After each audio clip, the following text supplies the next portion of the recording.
because of the relative ease with which Boko Haram was overrunning military bases.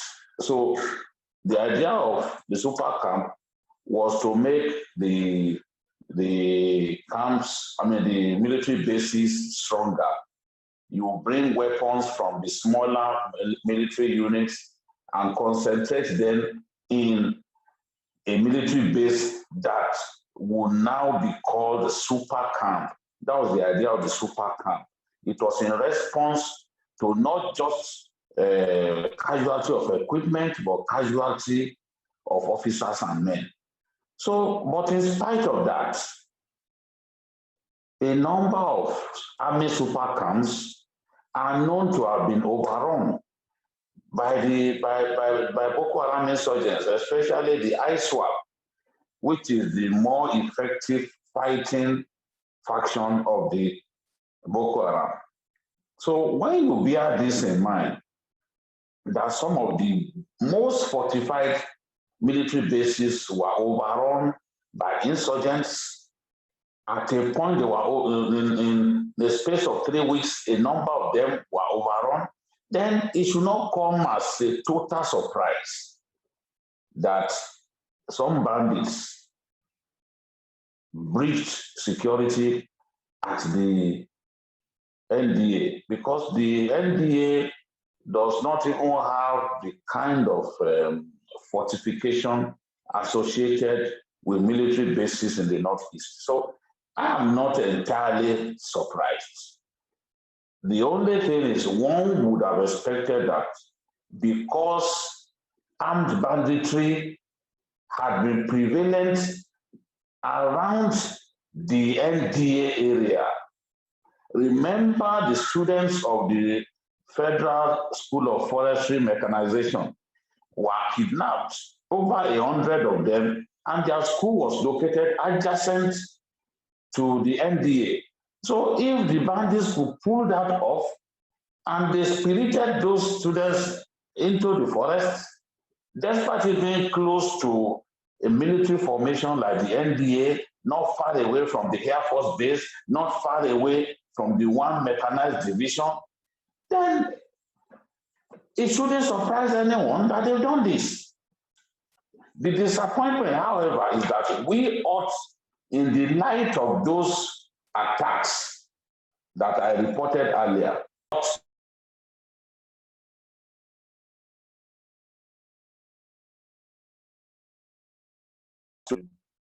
secured to the point that the bandits will not be able to get into the premises. That is the disappointment, that we left the place not secure enough to the point that the bandits could have access to the officers' quarters, killed officers, and then kidnapped one of them, for which they are already asking for ransom, and have spoken to members of his family. So I believe that when attacks are frequent in a particular area, the right measures ought to be taken to keep that area safe, not just for the sake of the soldiers, but for the sake of the people who inhabit that area.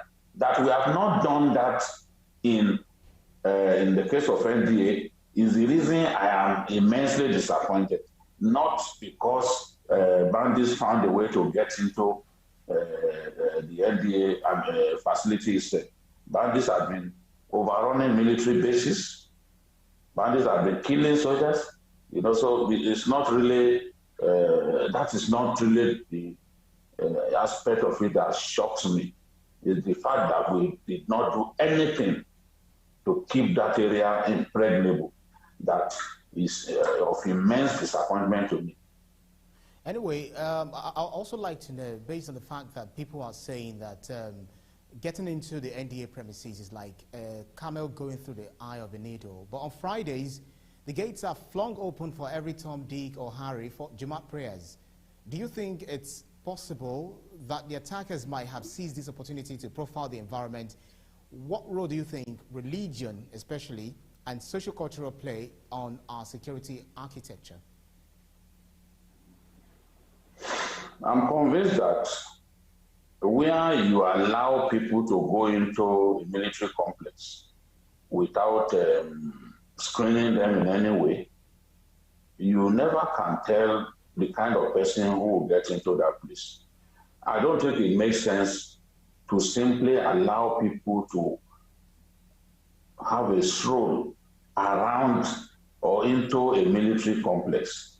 It just shows that we do not, that we play too much in our country. They don't have any business strolling into the area. If you want to get into a military facility, a critical military facility, then you should be screened. Even if they are up to 1,000 coming in, they should be screened. If they are up to 2,000 coming in, you must screen them. And you must not make it extremely easy for people to access. Because when it becomes so easy to access, people, criminals could then take that liberty to survey the area, know the kind of security measures in place, and when they are coming to launch an attack, they already have an idea of how many troops, how many fighters they need, and the kind of weapons that they need to overcome the security people placed in that area. Boko Haram does a lot of reconnaissance of their own. Not only do they use even civilians in the areas that they attack, they send in people who do some level of reconnaissance for them and feed them back with the information that will enable them to plan attacks. And that's why a lot of the attacks, especially attacks by ISWAP, are usually successful. A good number of attacks by ISWAP are known to have been successful because they do some intelligence gathering. They use all kinds of people, to do some intelligence gathering for them. And where you keep 30 soldiers in the place, guiding the school, they can then bring in double that number, carrying the same weapon that the soldiers on ground are carrying, so that they can then easily overwhelm the soldiers on ground. They've done that successfully in the last few years, and that tells me that they take their time to plan, and most of the time we are caught napping. Well, we're already having questions on our YouTube channel, but remember, before we begin to take your question, subscribe to our channel and put your question in the comment section box. So put your questions there. Babajide definitely will respond to your question. So before we move to the other topic, BKO, I'd like you to respond to this, because Nigerians are now scared. They see what is going on, in different parts of the world, especially Afghanistan at the moment. So what we are looking at now is that if bandits are ravaging the country, Boko Haram can attack anything. Are we looking at the Afghanistan scenario on the horizon in Nigeria? I would rather advise us to not dismiss it as impossible. Many people never believed that Boko Haram will harass us for this long. Boko Haram has been around for quite some time.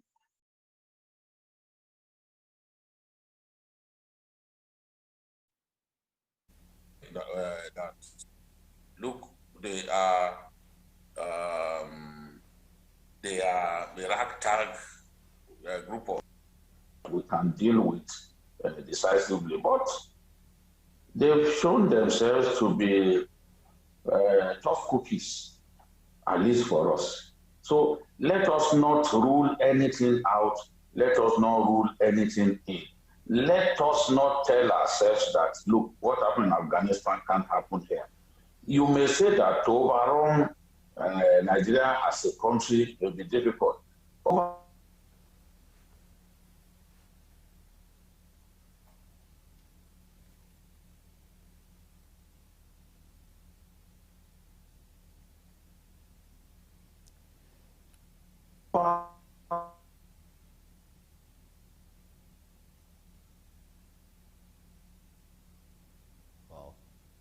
Babajide, can you hear me? Time when Boko Haram government in Yobe State. Okay.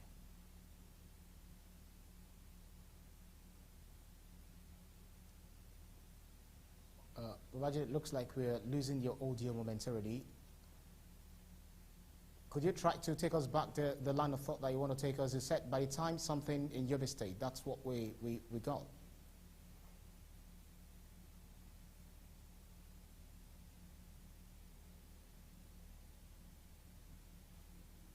Bikio, can you hear me? There are some communities in Zamfara State where bandits have taken over completely. They've chased away the residents of those communities. So that's a warning sign to us. That's a warning sign to us that, look, if we are not careful, we could lose some of our territory to bandits and other unscrupulous elements. Right, so thank you so much, BKO. We have a question from one of our viewers, Olushola Julius, but we'll definitely be taking the questions. We're already collating them. We have already one from Olushola Julius. So we'll take it after we go through all our topics. So we already kept that. Keep your questions coming on our YouTube channel box. Let's go to the second topic, which is the Super Tucano induction. Well, the first batch of the 6 A-29 Super Tucano aircraft arrived Kano, Nigeria on 22nd of July 2021 and would be inducted on August 31st, that's month end. How optimistic are you about these fighter jets on our strive against insecurity in Nigeria? I think in many ways I am delighted that we finally got our hands as a country on the Tucano, the Super Tucano jets. We had waited for so long. God bless President Trump, wherever he is, for agreeing to sell these weapons to Nigeria. Obama, an African man, disappointed us as a country, refused to sell weapons to us, even when we tried to bring in weapons via a third party, a country like Israel. Obama's government still went ahead to veto the sale of weapons to Nigeria through the third party because when America sells weapons to you, they also, if you want to resell to another country, they reserve the rights to determine whether you can sell to that country or not. So the attempt to sell weapons to us was vetoed at that time because of the so-called Leahy Law. The Leahy Law stipulates that where it is thought that a country has human rights issues or the armed forces of a country turns their guns on civilians, then the Leahy Law will apply, and that will be applied on that country. And that Leahy Law will ensure that American weapons are not sold to such countries because the Congress will get involved and the sales of weapons will not be allowed. But immediately Trump came in, he invited our president, he told him, look, I'm going to help you to defeat terror. And one of the first things he did was to sanction the sales of those Super Tucano jets, 12 of them. We have received 6. 6 more will come in before the end of the year. And the jets are known for the accuracy in the delivery of the ammunition. So that will help us even limit the cases of civilian casualties during bombing raids and all that. Remember, we lost many IDPs in a place called Ram in Calabar of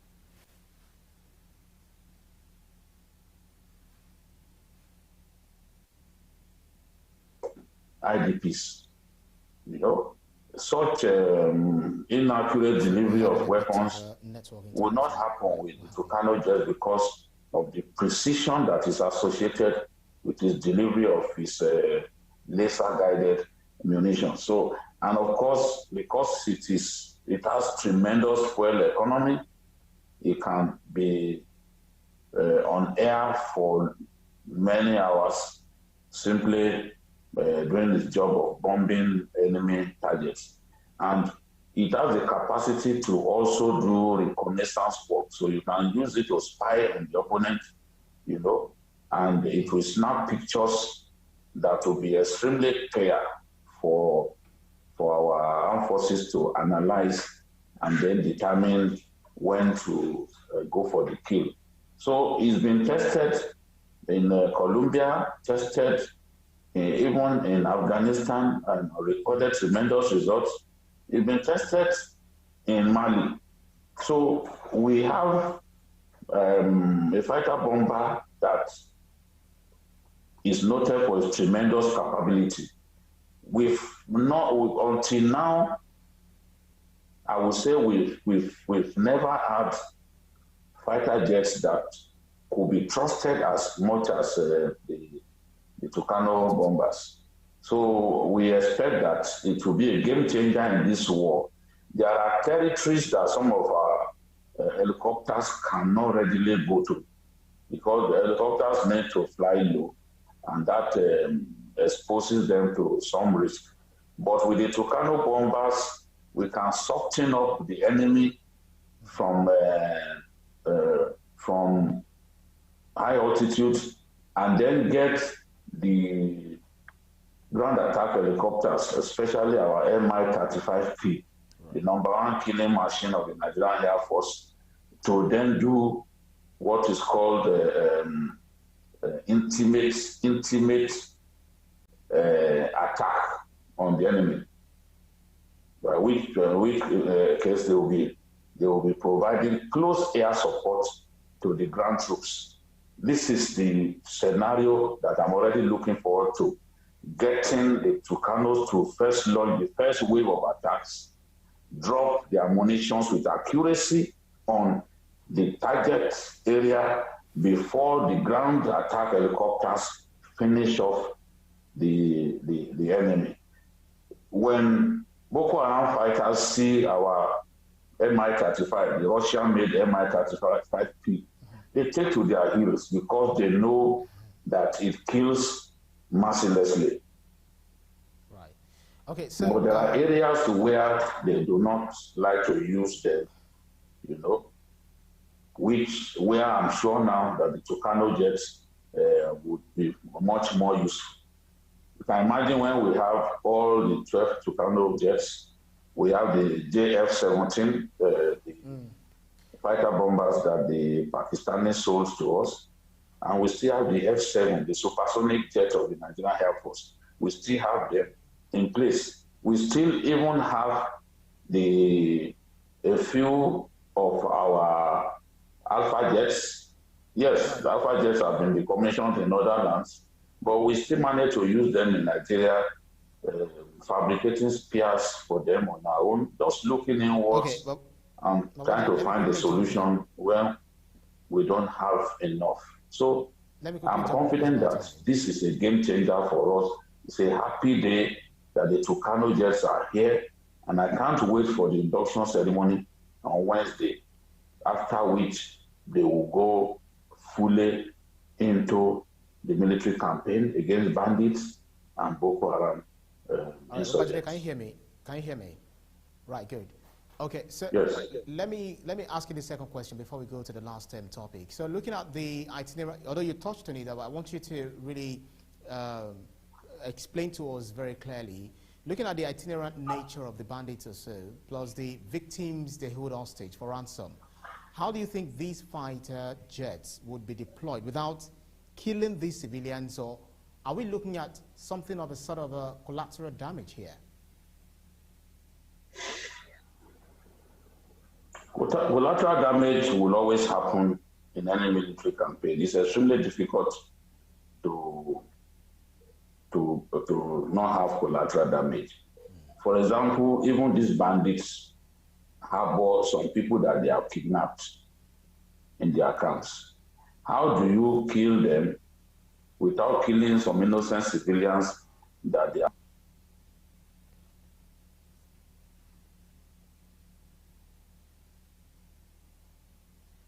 that they constitute? If we truly want to destroy Boko Haram and remove the threat that they constitute permanently, there's no way that we won't have collateral damage.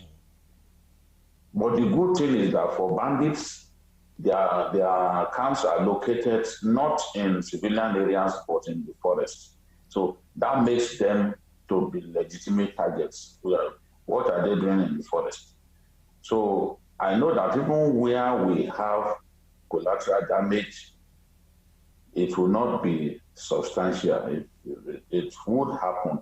It's not possible to totally ensure that we don't have it, but I'm confident that the Air Force has learned its lessons in recent times, and even if there will be collateral damage, it won't be the sort of collateral damage that will get everyone extremely agitated. Right, okay, so let's go to the next topic, which is the open grazing. And after this, we'll definitely be taking questions from online. We're already having a barrage of questions, which BK will definitely do justice to them.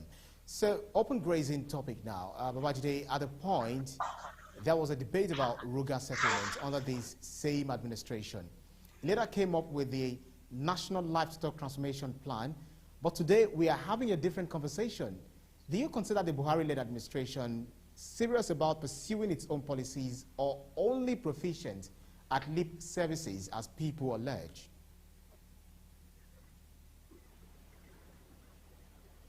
Well, what I can say is that the president has his own ideas.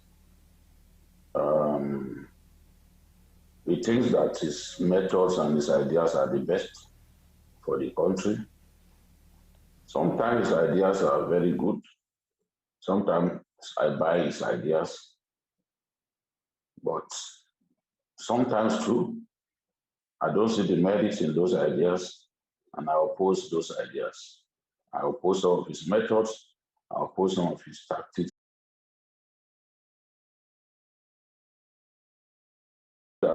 Modern methods of animal husbandry.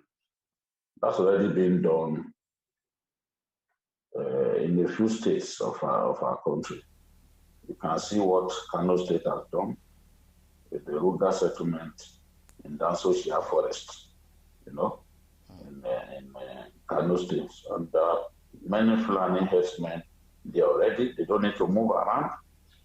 What they need, they provided. The pasture is there, water supply is there, and even I think the Islamic Bank is assisting. And the government has come up with even an artificial insemination facility, which will boost production. Why should anyone be roaming around with cattle in this modern age? We have not been able to put Nigeria on the world map when it comes to animal husbandry, livestock farming and all that, because our methods are antiquated, our methods are archaic, and we are reluctant to embrace modern methods. So the president represents this reluctance to embrace modern methods of animal husbandry, and that's why he's so obsessed with the idea of open grazing, and they're trying to open grazing routes in more than 20 states in our country. But I don't see how he's going to succeed, because I know the states will challenge him. The Land Use Act vests control of land in the states, in the governors of states. So they are going to challenge the president. I'm confident that the matter will go to court, and the governors will not give in to the attempt by the president to acquire some lands in the various states for open grazing. It's already one big reason we have conflict between farmers and herdsmen. We should be able to localize herdsmen in some parts of our country, get them, provide them all that they need so that their cattle can even be bigger instead of allowing the cattle to wander free from one part of the country to another. I support Governor Gambije's suggestion that grazing of cattle from the north to the south should be banned outright. I support it wholeheartedly. If that would happen, I'll be extremely grateful to God, because we already have too many conflicts between farmers and herdsmen for me to be happy with anyone trying to promote open grazing across our country. Let's embrace modern methods, provide all that the cattle rearers need at a given location, give them a police station even within the ranch, give them adequate access to water, give them even veterinary doctors on site, let them have artificial insemination facility on site, let them have milk production facility on site, so that their wives don't need to go, milk production facility and markets on site, so that their wives don't need to go into the town looking for people to buy milk from them. So we can have all of that if we agree that ranching is the best approach. But we need this president to embrace new ideas and agree with us that no country of the world does open. Well, quite unfortunate. I think the time is really not our friend at this time. Babajide, let me quickly jump in if you can hear me. Let me confirm if you can hear me so I can ask the question our viewers are asking online. Right, good. So let me quickly ask you this question. One of our viewers want to find out, and I want you to address them, very shortly, because we are really out of time, running out of time. Sunday Abe, he says, BKO, can we urge the federal government to brand these bandits as terrorists? It is against human reasoning to still call them bandits. They are simply terrorists. He's arguing that the nomenclature should be terrorists, not bandits. What would you say to this? Quickly. You see, if they were a group, you could pick that group and based on the activities, brand the group a terrorist group. But there are numerous camps, numerous leaders, numerous groups committing banditry.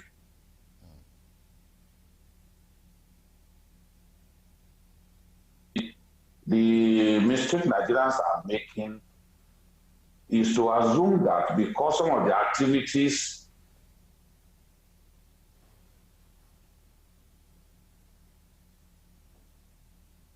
by nature have an ideology. Terrorists by nature seek a political goal. For example, Al-Qaeda came up with his idea of spreading Islam across.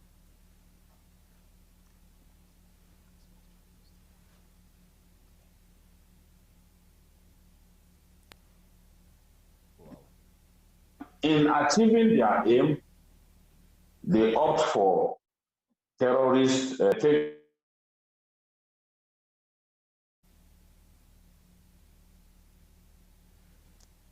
goal other than to make money. Somebody said that because a plane was shot down, it's only terrorists who can shut down a plane. Anybody carrying an AK-47 and the plane is flying low can bring it down. Fighters in Iraq, even Afghanistan, are known to have brought down some American helicopters farmers on their farms, shot at American helicopters and brought them down. They were not terrorists. Okay, so what we call them is not really what matters, is how we deal decisively with them. That is my point. If you check the dictionary meaning of terrorists and bandits, you see clearly that based on the activities of these guys in the northwest and other parts of our country, they do not fit the dictionary definition of terrorists. They fit the dictionary definition of bandits. If they were one group, then the country could say, okay, we have outlawed this group and we will brand them terrorists. But we are responding to emotions. Emotions will not change the dictionary meaning of terrorists and turn it to that of bandits. No, we've got to check the meaning again. Okay, so Babajide, we've got to check the meaning again, that has been and then ask ourselves. Right, makes sense. Babajide, so this very last question, I wanted to answer in less than 2 minutes because we are already out of time. Mark Oyide says, Babajide, a decentralized security architecture appears to be the solution to our nation's current state of insecurity. Why is the implementation of state police taking so long? I wanted to address this very short. I think that implementation of state police requires the amendment of the Constitution, and it is a very cumbersome process. It's not what the president can simply decree. It's not what the governors can simply agree to, and then it begins to happen. The Constitution says there shall be one police.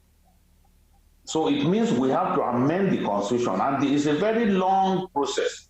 It will be taken around the country before it will be deemed that majority of Nigerians want it. I think that process is what discourages a lot of people. I am for state police, given the state that we found ourselves. But I also reckon that you can't have it unless you amend the Constitution. And that process, to amend that portion of the Constitution, is extremely cumbersome. So all that states can do is just to gradually do what Oyo and other states have done with Amotekun. One day we'll get there, but it will really take time. That really makes sense. And that's our show for today's edition. We say special thanks to our contributors. Thank you so much. Really appreciate you for your attention on the program. And Babajide, issues on Jide. Special thanks to you, Babajide Otitoju, for those insightful analyses as always. And thanks to you too, our audience, for joining on every edition. Thank you so much. But remember to subscribe to our YouTube channel, TVC News. Click on the subscribe button to get the latest information. I'm Ibrahim Shita. See you again next edition. Bye now.